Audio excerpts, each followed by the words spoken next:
Waalaikumsalam warahmatullahi wabarakatuh. Kayaknya kurang semangat begini. Padahal ini sudah sebentar lagi mau berbuka ya. Assalamualaikum warahmatullahi wabarakatuh. Waalaikumsalam warahmatullahi wabarakatuh. Alhamdulillah.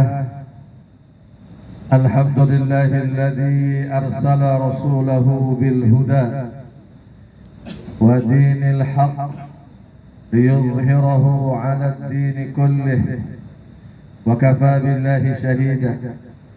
Allahumma salli wa sallim wa barik ala sayyidina Muhammad wa ala alihi wa ashabihi wa man tabi'ahum bi ihsanin ila yaumil ma'ad. Amma ba'd. Hadaratul mukarramin, pengurus majelis ta'lim JMS, Mas Fatah, Mas Anto, dan yang lainnya, staf manajemen dari PT JMS, adik-adikku sekalian dari Panti Asuhan Farhan Faruk. Jadi saya dengar dari Setemiang. Nanti dekat kita ya. Dan ikhwan dan akhwat fillah yang dimuliakan Allah, saya melihat hari ini wajah yang semeringah bahagia. Nabi SAW mengatakan lis-sha'im farhatani, bagi yang berpuasa itu ada dua kebahagiaan. Farhatun inda fitrih, yaitu kebahagiaan yang pertama pada saat dekat menjelang berbuka. Apalagi di sini sudah ada nih bahan-bahannya ya. Dan yang kedua adalah wa farhatun inda liqa'i rabbih, dan kebahagiaan berikutnya adalah tatkala berjumpa dengan Tuhannya Allah Subhanahu wa taala. Alhamdulillah, kita bersyukur pada Allah Subhanahu wa taala, kita termasuk di antara orang-orang yang masih berpuasa hingga saat ini. Dan mudah-mudahan puasa ini terus membawa kita kepada nilai-nilai spiritualitas yang tinggi. Saya mengerti kenapa hari ini ada santunan anak yatim. Ini adalah konsekuensi yang logis, ya Mas Fatah. Saya ngerti di undangan itu kenapa di situ ada hadis yang dicantumkan tentang keutamaan, di mana Rasulullah SAW mengatakan bahwa orang yang sayang kepada anak yatim denganku nanti di akhirat seperti dua jari ini. Artinya apa? Begitu dekat dengan Rasulullah SAW. Kenapa? Karena saya sendiri ya menghayati dari amaliyah puasa ini, terutama di bulan suci Ramadan, bagaimana kita menahan lapar dan dahaga. Kalau kita hanya berpuasa menahan lapar dan dahaga saja, tidak ada nilai-nilai spiritualitas yang dilibatkan di situ, maka puasa itu hanya akan menghasilkan egoisme saja. Kenapa dikatakan demikian? Ya kita menahan puasa, setelah itu kita berbuka dan kita tidak melahirkan sifat sensitivitas sosial. Karena lapar dan dahaga itulah kita seharusnya secara secara natural, secara fitrah melahirkan jiwa-jiwa sosial. Kenapa? Menahan lapar dahaga ini tidak dirasakan enak. Dan ada di antara orang-orang yang ketika dia menahan lapar dan dahaga tidak seperti kita sekarang berpuasa menahan lapar dan dahaga. Artinya kalau kita sekarang berpuasa menahan lapar dan dahaga kan ada jadwalnya ya kan. Kita mulai dari sahur, nanti kemudian maghrib kita berbuka. Nah sekarang kalau kita teliti, ada orang-orang yang menahan lapar dahaga itu memang sepanjang waktu. Tidak jelas waktu kapan berbuka. Artinya apa? Kapan dia ada makanan dia berbuka, tidak ada makanan dia lanjut berpuasa. Maka pantas apabila Allah Subhanahu wa taala menjelaskan di dalam Al-Qur'anul Karim yang sering kita baca dalam surah Al-Imran ayat 134, bahwa ciri dari orang-orang yang bertakwa itu adalah orang-orang yang memiliki sifat dan jiwa sensitivitas sosial. Artinya pada dirinya melahirkan sifat sakhiyun, sifat dermawan. Dikatakan dalam Al-Quran itu alladzina yunfiquna fis sarra'i wad dharra. Orang yang bertakwa itu adalah orang yang dia membelanjakan hartanya dalam keadaan lapang ataupun sempit. Kalau dalam keadaan lapang saja pantas-pantas saja. Orang diberikan kelapangan, dia berbagi pantas. Tapi ada yang hebat ketika dia dalam keadaan biasa-biasa saja, bahkan dalam keadaan sempit, tapi dia masih bisa berbagi. Ini luar biasa. Jadi sebetulnya derajat seseorang ketika berbagi itu bukan dilihat dari seberapa nilai yang diberikan, tapi itu dibandingkan dengan kesulitan yang dia hadapi ketika dia mau berbagi. Uang 1 juta bagi orang yang punya uang 1 miliar kan gampang-gampang saja, nilainya kecil itu.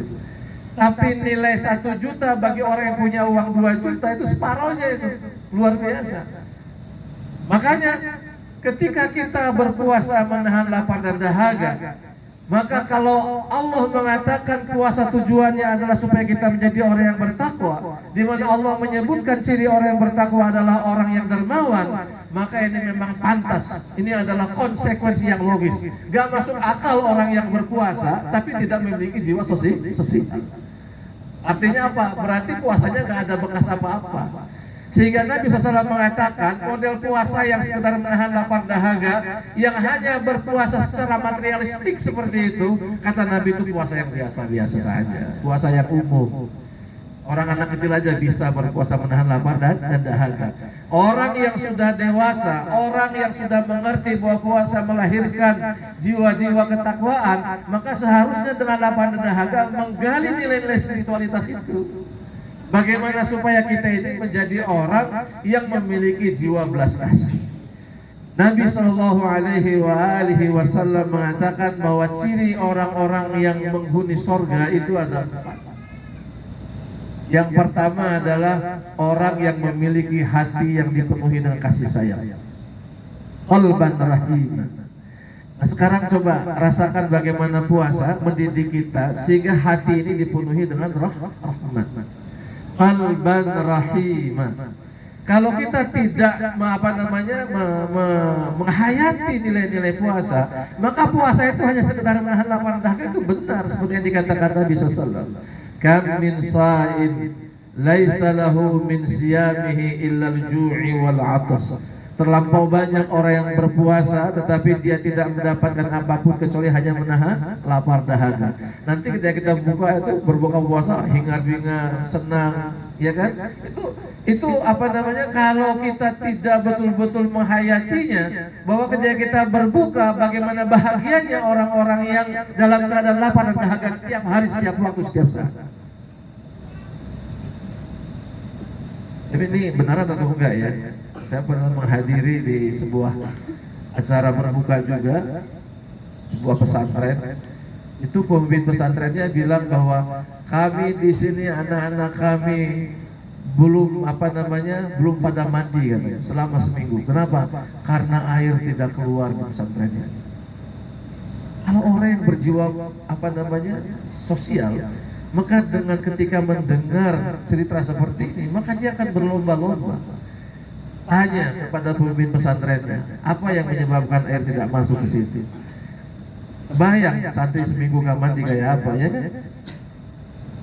Di samping menebar bau tak sedap, ya kan? Nah, maka orang-orang yang berjiwa dermawan itu tidak usah dipaksa, maka dengan sendirinya dia akan berbaik. Kenapa? Karena hatinya dipenuhi dengan rahmat dari Allah Subhanahu wa taala, qalban rahimah. Nabi SAW mengatakan bahwa ar-rahimuna yarhamuhumur rahman. Tebarkanlah kasih sayang atau berkasih sayanglah kalian, maka ar-rahman, sang pengasih, itu Allah Subhanahu wa taala akan menyayangi kalian. Maka saya tidak heran di bulan suci Ramadan banyak undangan untuk anak-anak yatim. Maka boleh dibilang bahwa bulan Ramadan adalah bulan kebahagiaan bagi anak-anak yatim. Kenapa? Karena kita semua mengadakan acara berbagi. Kalau sekedar seremoni itu biasa. Seharusnya melahirkan dari jiwa-jiwa kita, yang jiwa-jiwa kita ini adalah jiwa-jiwa yang dermawan. Sampai begini, di zaman Nabi Muhammad SAW, Nabi itu pernah mengatakan bahwa orang yang memiliki sifat dermawan adalah orang yang memiliki sifat keimanan. Dan orang yang memiliki sifat bakhil Dan sifat bakhil itu adalah sifat orang-orang yang kafir. Seakan-akan Nabi ingin ingin menggugah kepada setiap orang, Anda mengaku beriman, kalau Anda masih bakhil berarti Anda sebetulnya beriman tetapi memiliki sifat kekafiran. Anda mengaku beriman tetapi Anda memelihara sifat-sifat orang-orang kafir. Dan boleh jadi banyak orang-orang kafir walaupun dia masih kafir tapi dia punya sifat keimanan. Kenapa? Karena orang kafir tapi dia masih mau berbagi. Jadi kita tidak usah marah-marah, kita tidak usah dongkol hatinya ketika ada orang-orang misionaris yang berbagi kepada orang-orang fakir dan miskin. Justru itu harus membangkitkan semangat kepada kita. Kenapa? Karena Nabi Muhammad SAW adalah bapaknya di antara anak-anak yatim dan orang-orang tidak mampu, orang-orang yang mustadafin, orang-orang yang lemah. Di dalam Al-Quran itu dikatakan innal insana li rabbih lakanud, sesungguhnya manusia ini lakanud kepada Tuhannya. Kanud itu artinya apa? Kikir kepada Tuhan artinya apa? Disuruh sholat tidak mau sholat, disuruh zakat tidak mau zakat, diperintahkan untuk taat kepada Allah nggak mau taat. Artinya apa? Kanud di situ adalah durhaka kepada Allah. Tetapi makna yang asalnya itu adalah kikir. Insan yang kikir kepada Tuhannya, pada saat Tuhan meminta dia tidak memberikannya, pada saat Tuhan memerintahkan untuk taat kepadanya tidak memberikan ketaatan. Tetapi kepada sesama manusia, kanud adalah kikir.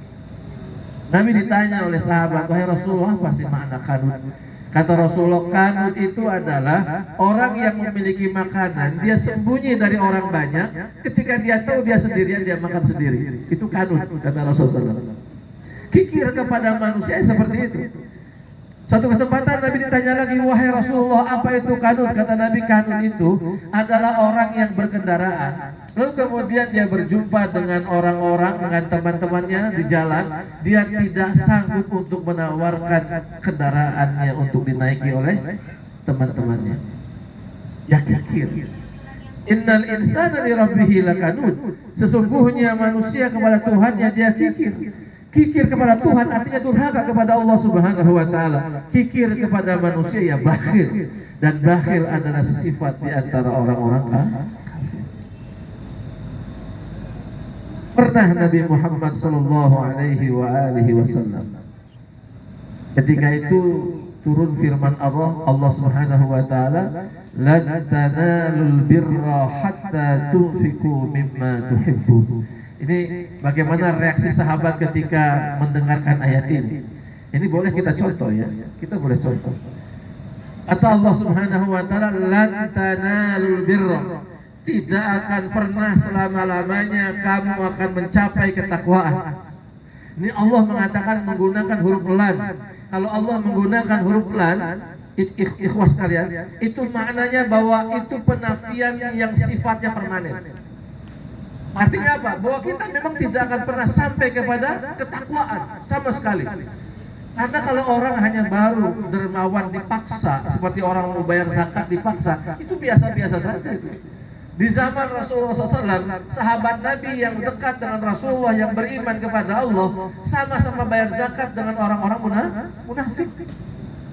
Orang munafik datang kepada Nabi Muhammad bayar zakat. Orang yang beriman datang kepada Nabi Muhammad bayar zakat. Sama-sama ngasih 2,5% dari hartanya. Jadi kalau kita orang yang beriman sama-sama dengan orang munafik, sama-sama bayar zakat, sama-sama berinfak, sama-sama bersedekah, terus apa lebihnya orang yang beriman kalau begitu? Maka oleh Allah ditantang orang yang beriman ini, lan tanalul birra hatta tunfiqu mimma tuhibbun. Tidak akan pernah sampai kepada ketakwaan sehingga kamu membelanjakan harta yang paling kamu cintai di jalan Allah Subhanahu wa taala. Ini landasan wakaf. Tidak disebutkan wakafnya ya, tapi disebutkannya adalah yunfik, artinya berinfak. Infak di antara harta yang paling dicintai, wakaf itu namanya. Apa yang paling kita cintai? Tanah, rumah, uang, silahkan wakafkan.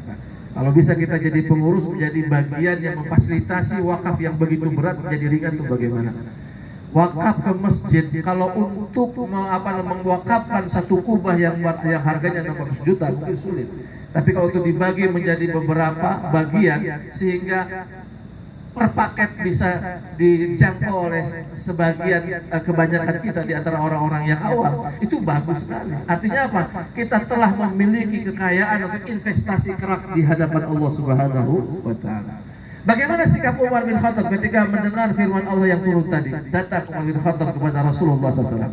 Wahai Rasulullah, saya punya sebidang tanah di pojok Khaybar. Itulah di antara harta yang bernilai bagi saya. Karena Allah telah menurunkan ayat ini, maka saya infakkan harta saya berupa tanah yang ada di Khaybar. Terima oleh Rasulullah SAW. Datang lagi ada sahabat Nabi SAW. Dia bernama Abu Sa'ad Al-Ansari.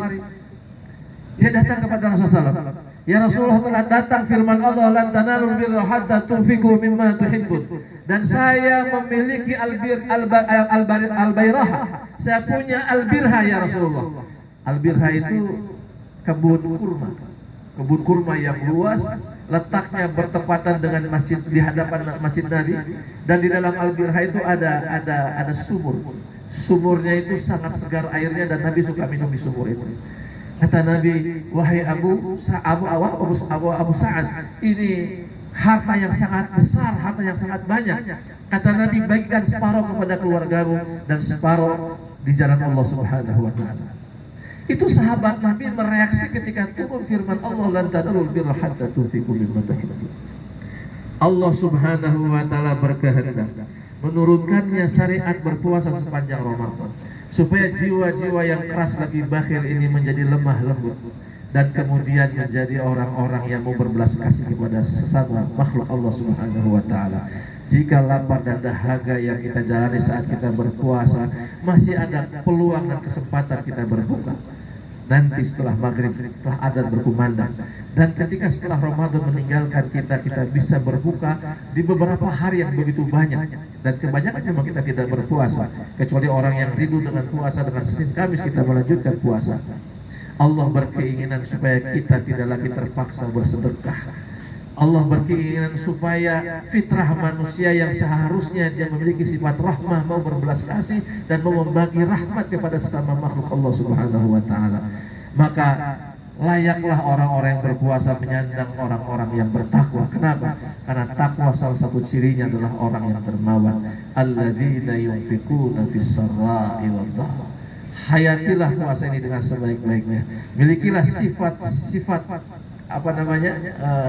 rahmat, di mana hasil daripada puasa ini adalah melahirkan sifat-sifat kasih sayang ini, dan tidak lagi menjadi bagian sifat yang sulit dimunculkan dalam jiwa kita, karena bekas didikan puasa ini telah melahirkan sifat kedermawanan pada diri kita.